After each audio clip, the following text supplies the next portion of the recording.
Невозможно просто не заметить. Эта атака была совершена в тот же самый день, когда вступила в силу договоренность о прекращении боевых действий между Израилем и ливанской Хизбаллой. Мы решительно осуждаем данное нападение, в авангарде которого идут террористы, которые признаны таковыми Советом безопасности Организации Объединенных Наций. Обращаем внимание на то, что среди них много боевиков-иностранцев, в том числе выходцев с постсоветского пространства. Явно не обошлось и без так называемого украинского следа, с учетом поступающих сведений о взаимодействии спецслужб киевского режима с боевиками террористической организации Хаят Тахрир-аш-Шам, включая передачу беспилотников, опыта их применения, ну и так далее. Это не первый и, к сожалению, как мы понимаем, не последний регион, где киевский террористический режим будет применять свой преступный опыт. До этого были африканские страны, теперь речь идет о Сирии. Действия террористических группировок, привыкших сеять хаос, разрушения, усугубили и без того напряженную обстановку в Сирии. Не вызывает сомнений, что они не решились бы на подобную дерзкую акцию без подстрекательства и всесторонней поддержки со стороны внешних сил, которые стремятся спровоцировать в Сирии новый виток вооруженной конфронтации, раскручивания спирали насилия. Мы выражаем солидарность с руководством Сирии, ее народом в этой непростой ситуации. Мы подтверждаем нашу приверженность суверенитету, единству и территориальной целостности Сирии.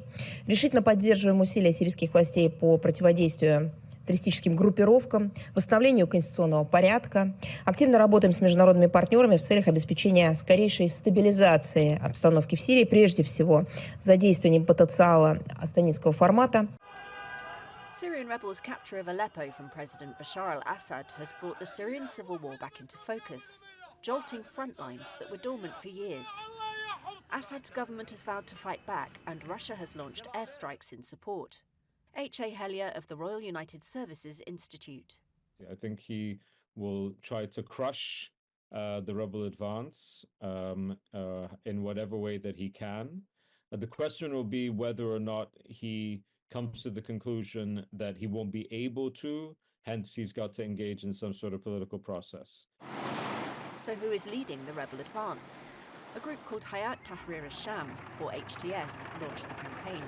Led by Abu Muhammad al-Golani, HTS was formerly called the Nusra Front and was al-Qaeda's official wing in the Syrian war until it broke ties in 2016. It has long been dominant in Idlib, part of the northwest that stayed under rebel control for the past few years. And it's designated a terrorist group by the United States, Russia and Turkey. Another rebel alliance has launched a separate offensive from areas north of Aleppo. They're backed by Turkey and fight under the banner of an armed opposition group called the Syrian National Army. So why has the conflict flared now? Two supporters of the regime, Iran and Russia, are tied up with other conflicts, regionally and in Ukraine. Iran-backed Hezbollah, in particular, which helped Assad's forces defeat the rebels in the past, suffered major blows in its conflict with Israel over the past few months, now halted by a ceasefire.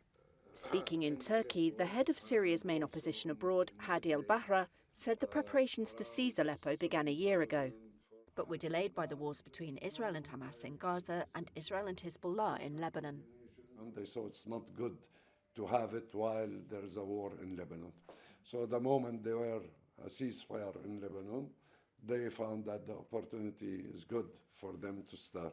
Syria is partitioned into zones with foreign troops on the ground, including the United States and Turkey. A deal between Russia and Turkey has stabilised the situation in the northwest since 2020. Turkey, whose troops are in the northwest, has also expressed growing frustration with Assad's failure to reach a deal with the opposition to end the conflict. I think he goes for full brutality. I think he will try to crush the rebel advance in whatever way that he can. The question will be whether or not he comes to the conclusion that he won't be able to, hence he's got to engage in some sort of political process. I think it's too early to tell that. I think that over the coming few days or so, we'll see how strong his reinforcements are actually going to be, and that will define how he moves forward from there. When it comes from the Russians, he's likely to get more than the Iranians, partly because I think the Israelis will try to strike any Iranian redeployment to Syria, less out of trying to help the rebels against Bashar al-Assad. Actually, they've made it very clear that they prefer Assad's regime to continue to survive, but more a concern that those sorts of redeployments could eventually threaten them. I think Russia will try hard. And the question will be, how much are they willing to do, considering they have Ukraine to be concerned about?